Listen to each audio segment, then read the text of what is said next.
Okay, let's unpack this. Welcome back to the deep dive. Today, we are strapping in for, well, an intense, comprehensive dive into a mythological landscape that is on the very brink of complete collapse. We are. We're looking at Scarlett St Clair as a game of gods. And this is far from just a simple mythological romance. Oh, absolutely not. The sources we've synthesized, they paint a picture of utter, just accelerating chaos. We are looking at a system, the entire Olympian regime being simultaneously attacked from above, from below, and by the mortal world itself. That's really why our mission today feels so critical. We need to rapidly synthesize this massive stack of conflicts. It's a lot to track. It is. We're tracking multiple escalating crises. Okay. You have this ancient world-ending prophecy involving a creature called the Ophiuchorus. And there's this highly organized and, frankly, terrifying terrorist war being waged by a mortal group called Triad. And woven through all of that are the complex, trauma-laden dynamics between our main players. Hades, Persephone, Dionysus, and Ariadne. Right. So our goal is really to give you a shortcut, a way to grasp the sheer severity of the threats closing in on these gods and the existential choices they're being forced to make. And the world state hooks you immediately because this conflict isn't just looming on the horizon. No, it's already here. The narrative opens with Demeter, the goddess of the harvest, waging an intense, completely unnatural snowstorm across New Greece. Which is divine warfare. I mean, she's crippling the mortal realm, killing people, destroying the global food supply. All because she's furious about Hades and Persephone getting together. It just sets the political climate perfectly. It shows you that when the gods fight, it's the mortals who pay the ultimate price. But at the exact same time, something far more ancient and terrifying has been let loose on the world. The Ophiuchorus. The Ophiuchorus, the greatest, most ancient threat to the Olympians, a creature linked to a world-ending prophecy, has just been resurrected by the fates themselves. So you have divine infighting, a political system that is literally crumbling under an environmental catastrophe of its own making. A god-killing monster on the loose.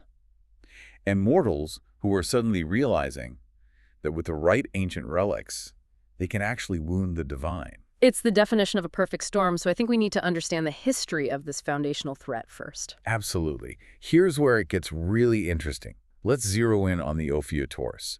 This isn't just some powerful mythological creature. It's a living entity, and it's intrinsically tied to this ancient, world-changing prophecy. Why is this one monster's existence such an existential threat to all of Olympus? Well, the stakes could not be higher. And crucially, Hades has personal, deep knowledge of this prophecy. Why him specifically? Because he was born before the Titanomachy, the great war between the Titans and the Olympian gods. So his memory stretches back to the very foundations of the cosmos. Exactly. He knows that the prophecy states, very clearly, that whoever burns the creature's entrails will obtain the power to defeat and overthrow the current gods. So it's the ultimate weapon for regime change. It's not about strength or magic. Yeah. It's a magical loophole that just grants absolute power. It's an I win button. And it's really important to note that the Ophiuchorus is only loose because Hades, in an earlier action, killed an immortal.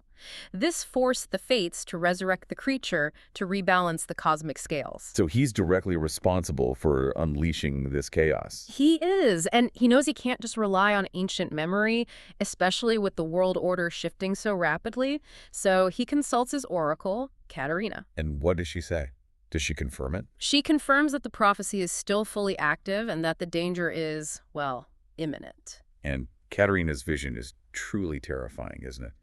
It suggests a slow, agonizing destruction, not some quick apocalypse. What did she actually foresee? Her vision is chillingly specific. It's highly descriptive. She sees that the creature's death is only the catalyst. So killing it is actually the starting gun. Exactly. Its demise triggers a battle that lasts for years, not days or weeks. This conflict just escalates and escalates until the outcome is total annihilation. Total annihilation, Like fire in all directions, bodies burning everywhere, and the world itself literally splitting in two. She describes it reverting to a state she calls the dawn of the earth. The dawn of the earth. Which implies a return to primeval chaos, wiping out all civilization, and maybe even the entire Olympian structure itself. That framing makes the immediate hunt for this thing an act of pure desperation, not just prevention. Absolutely. So, given his responsibility and the sheer urgency of Katerina's prediction, Hades immediately summons his trusted allies to Nevernight, the capital of the underworld, to organize a defense. And he takes responsibility. He does. He openly asserts his role in the creature's resurrection. But even in this moment of severe crisis, the political friction is immediate and, well, you can feel it. It's palpable. And it comes from Dionysus. It comes from Dionysus, the god of madness and wine. He wastes absolutely no time in expressing his disdain for Hades' leadership. And the relationship is already so deeply strained. Dionysus doesn't really offer loyalty, does he? It's more like transactional support. That's the perfect way to put it. He doesn't hold back at all. He just snaps at Hades. So you summoned us to handle the aftermath of your actions. Typical. Ouch. And that bitterness, it stems from his own past, you know? Particularly the madness and the tremors inflicted on him by Hera's curse. It's made him perpetually skeptical of Olympian hierarchy and any god who wields that much power. So even though he needs Hades' help, he's not going to make it easy. Not at all. He makes it crystal clear he acts solely on his own agenda. He immediately dismisses himself from the meeting and sends his maenads, his loyal, highly effective followers, to scout for the Ophiuchorus' location. Bypassing Hades' chain of command entirely. Completely. Which immediately highlights that Hades isn't just fighting this monster, he's also fighting his own allies, or at least managing these deeply untrustworthy figures. Right. And he knows he's in a race against some extremely powerful competitors who see the Ophiuchorus as their key to taking over. The sources confirm the competition is severe. The primary players vying for this ultimate power include Poseidon, god of the sea, and his ambitious offspring. Specifically Theseus. Specifically Theseus, who is just driven by this intense, all-consuming desire to overthrow the Olympians. And Hera's in the mix too, right? Always looking for an angle against Zeus. Always. Hermes even notes that Poseidon is always looking for power. It's just who he is. And you have to connect the dots here. Hades suspects that Theseus and Poseidon are collaborating. Which is a terrifying alliance. You have divine power mixed with this deep-seated mortal hatred, all geared toward capturing the Ophiuchorus to empower Theseus' goal of destroying the current ruling order. And the urgency of this race, it's not just theoretical. It gets cemented by tangible, disturbing evidence found on the ground. Very tangible. Thanatos and Hades discover the body of a farmer, a man named Georgios. He was murdered by hunters who were already actively searching for the monster. So the hunt is already violent and leaving a trail of innocent mortal bodies behind. And the moment Hades questions Georgios' soul in the underworld, we get critical confirmation. What does the farmer's soul reveal? Georgios confirms that hunters had cornered him and were aggressively questioning him about this strange creature he had spotted in his field. So this isn't some vague search. This is a focused, organized effort by people who know exactly what they're looking for. And they're willing to kill mortals for information. And then Hermes later confirms that they found blood at the creature's last known location. Which confirms two crucial facts for Hades. Exactly. 1, the Ophiuchorus is actively being hunted. And 2, it has likely been wounded. Which raises the stakes. A wounded creature is desperate, more dangerous. And also, if it's bleeding, its pursuers are closing in. Hades recognizes that if he loses this race, he loses the entire war without ever having truly fought it. That is genuinely unsettling. But, this mythological monster isn't the only problem they're facing. The threats aren't only cosmic, they're also mortal and terrifyingly organized. Which is where we need to transition. We need to talk about the highly strategic war being waged by Triad. The mortal hate group led by the demigod Theseus. This group is leveraging the chaos, not just creating it. It's a calculated political and military campaign against the divine. Their entire strategy is rooted in using ancient relics and targeted attacks to not only wound gods physically, but more importantly, to destroy the mortal belief in their invulnerability. And their first major strategic attack, which is detailed early in the sources, was the brutal murder of Adonis. Aphrodite's beloved mortal lover. And this was not random violence. Not at all. What did Apollo, the divine healer, discover during the autopsy that terrified Hades? Adonis was found dead, and Apollo's examination revealed a very distinct curved wound. And that curvature immediately leads Hades to this terrifying realization that the weapon was not a standard blade, but a relic. Specifically, a piece of Kronos' scythe. A piece of Kronos' scythe. This is monumental. Hades knew almost instinctively the sheer weight of what that weapon means. And let's just pause there, because we really need to appreciate the symbolism and the physical danger of that relic. Again. The scythe was forged partly from adamant, a substance known throughout mythology as one of the few materials capable of wounding and even binding the divine, And Kronos famously used it to castrate his father, Uranus. effectively overthrowing the primordial generation of gods. So for mortals to be wielding a piece of that blade, a weapon designed specifically for patricide and the overthrow of the supreme male authority, it sends an unmistakable message. The message is, we can do to you what you did to your fathers. Precisely. Hades confirms, after Hephaestus examines the metallic tip left in Adonis's body, that the demigods and mortals were intentionally leveraging ancient god-wounding artifacts. The use of adamant signals that this is not a common street gang. No, this is an informed ancient threat designed to tear down the entire Olympian structure. And Adonis's murder was just a test run for them. It confirmed their weapon worked and that they could get into the gods' inner circle, which led them almost immediately to the high-profile attack on Harmonia, the goddess of harmony. Why target harmony specifically? Well, targeting Harmonia is strategic genius. She is the literal embodiment of order, cooperation, and peace. So attacking her is a symbolic declaration that chaos will now rule. Exactly. And the details of the attack are gruesome. The attackers wore these white masks with gaping mouths, which is a choice that maybe symbolizes their hunger for power or just their monstrous intent. And crucially, they managed to subdue her divine power. Right. They prevented her from influencing them and calming their aggression.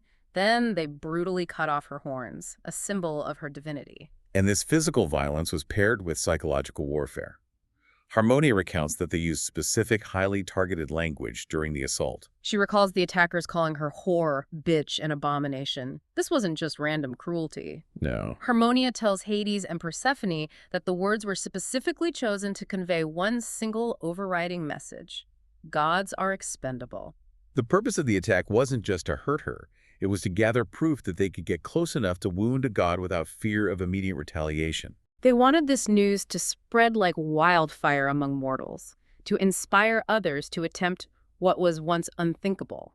So following this act of, really, political theater, we see the escalation continue with the assassination of Tyche, the goddess of fortune.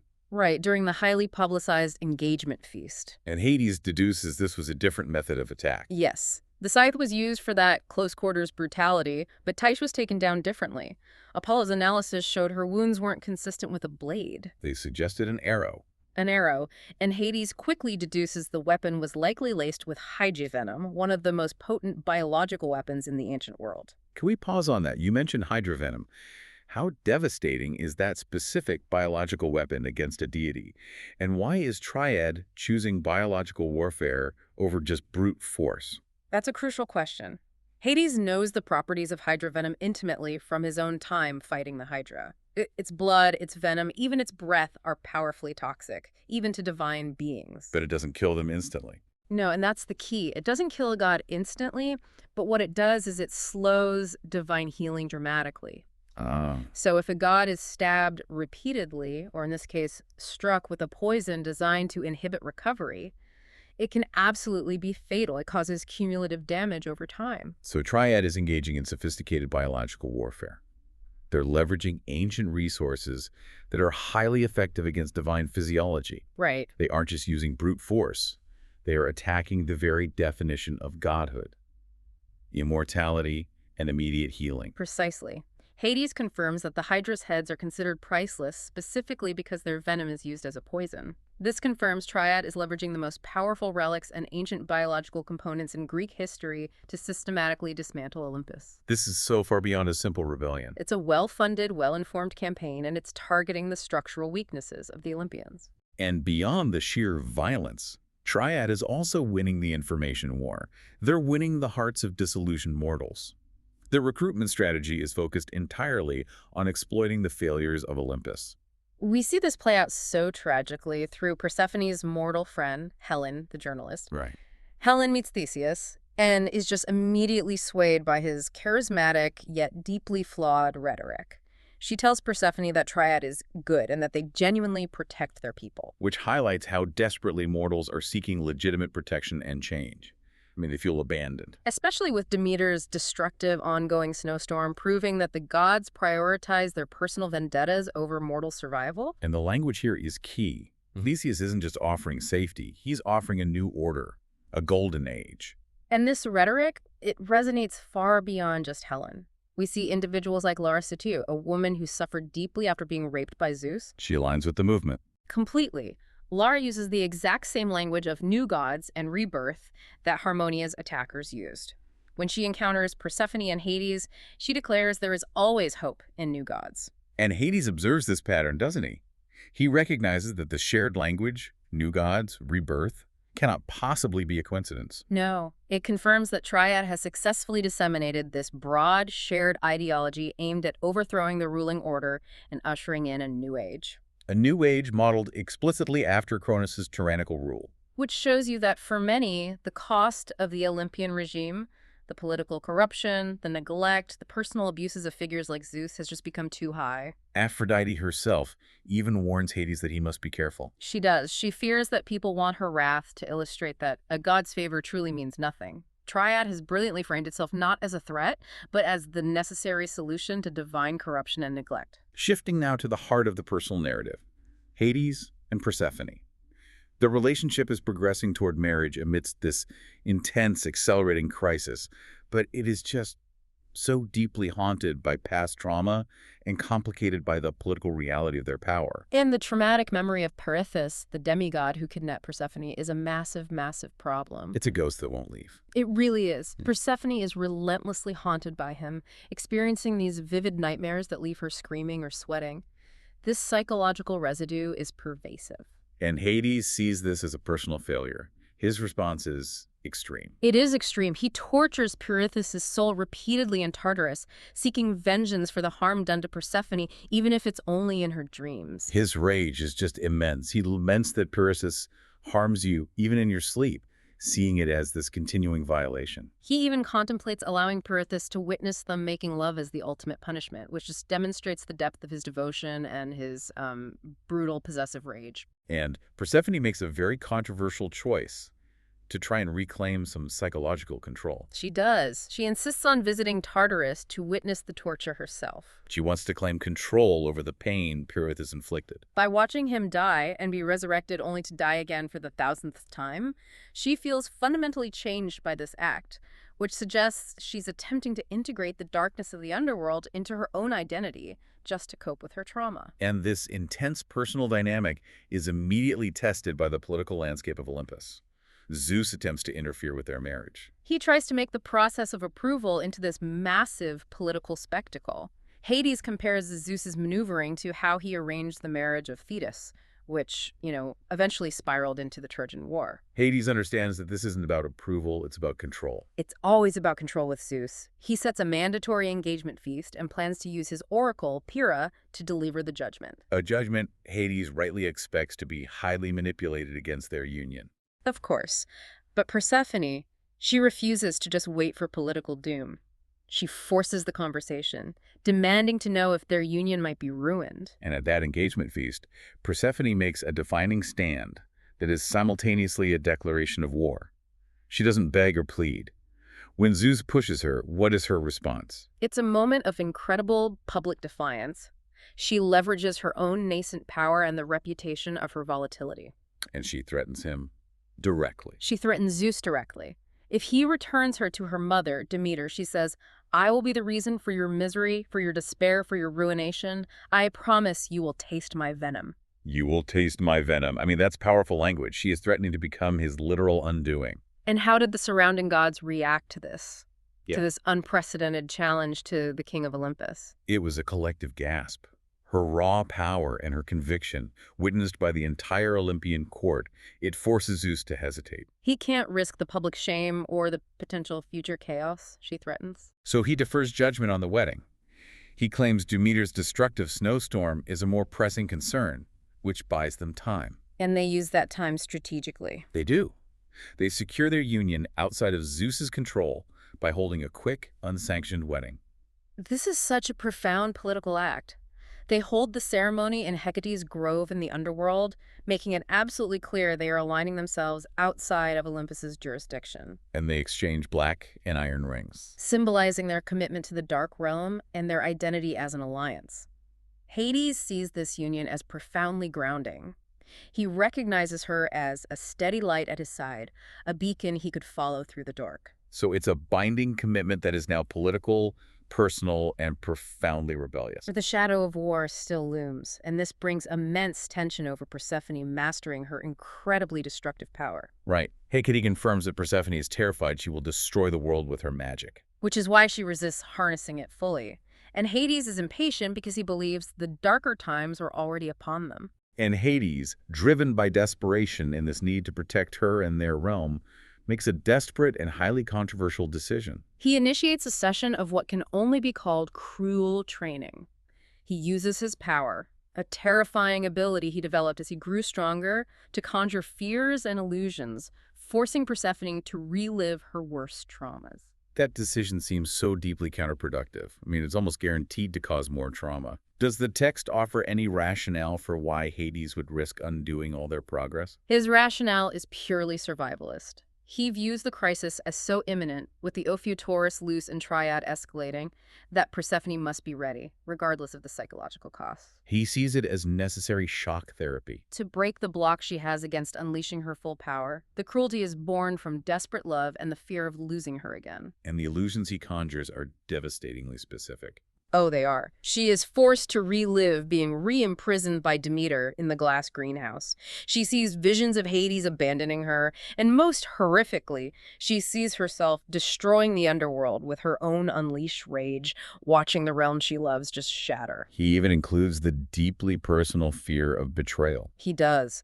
She is forced to watch a vision where Luce, Hades' former lover, returns and is welcomed back into his arms while Persephone is powerless and imprisoned. And the result is immediate and severe. She collapses, sobbing, calling the entire exercise cruel. And Hecate, who is really the only one Hades truly listens to for this kind of advice, she agrees with Persephone. She tells him he may have undone all the progress they had made. She reminds him that he is supposed to be her safe space, not the source of her renewed trauma. And that emotional betrayal, it leaves a distinct, jagged scar on their otherwise devoted relationship. That underlying fear, the fear that she will be captured or hurt again, it also drives Hades to extreme protective measures. Some of which are non-consensual. Very much so. He secretly enhances her engagement ring using his power over precious metals, turning it into a tracking device that allows him to locate her anywhere in the world. This act of non-consensual surveillance is complex, isn't it? Because Hades notes it was initially an unintentional development of his power. Right, but he quickly accepts it and uses it to monitor her movements, justifying it by citing previous threats, like the woman who burned her at the coffee house. It creates this moral gray area. While the security measure provides him with the overwhelming comfort of knowing her location, it's still an invasion of her privacy. It underlines that his protection borders on control. Persephone finds the measure comforting, but the sources also show that his need for control is immense, which is a reflection of his own trauma over having failed to protect her from Pirithous. Let's talk about the other relationship running parallel to this, which is Dionysus and Ariadne, the mortal detective. A very different dynamic. Very different. This dynamic is built on denial, tension, and a shared, desperate search for Medusa. Their relationship is just electric and so highly strained. Ariadne is singularly focused on finding Medusa. She believes the Gorgon holds the key to locating her missing sister, Phaedra. Who, ironically, is married to Theseus. The great irony. And Dionysus needs Medusa to get closer to Theseus, so he views Ariadne as a necessary means to an end. Though his actions constantly betray that spoken denial. Constantly. And we have to talk about Dionysus's personal internal battle here. His struggle with Hera's curse is constant. It manifests as these subtle tremors that consume his body and threaten to unleash the full force of his madness. He fights it relentlessly. He carries the weight of his past as a cult leader. He understands the seductive and destructive nature of his own madness magic. So he's desperately trying to maintain control. Which directly conflicts with his intense, mounting desire for Ariadne.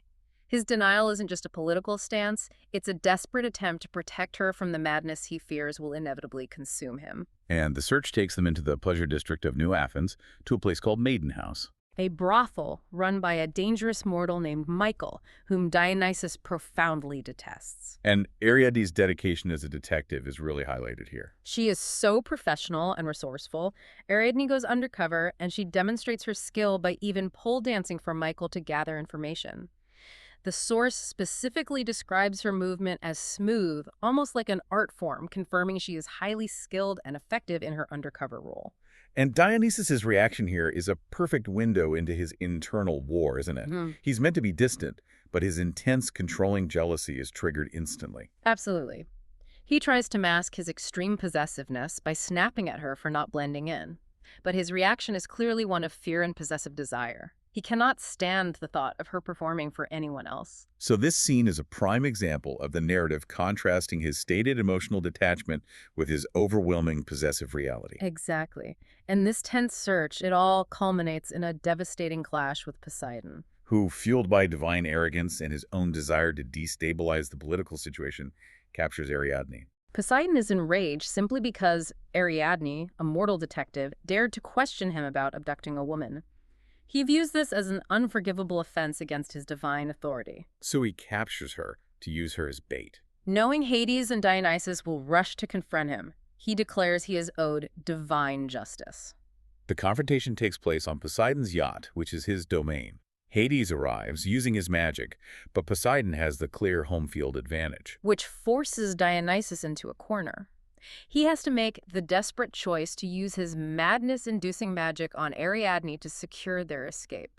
Which is a horrifying necessity. It is. The madness magic causes an immediate violent transformation in Ariadne. She is overcome by rage, and because Poseidon's blood was the first she tasted after the spell was cast, she develops this ferocious, single-minded thirst for his blood. Her sudden violent frenzy is what allows them to escape. As Poseidon is distracted and the boat begins to shatter. And Poseidon's parting threat is one of the most visceral and horrifying warnings in the sources. It just underscores the mortal danger Ariadne now faces, simply for being associated with the gods.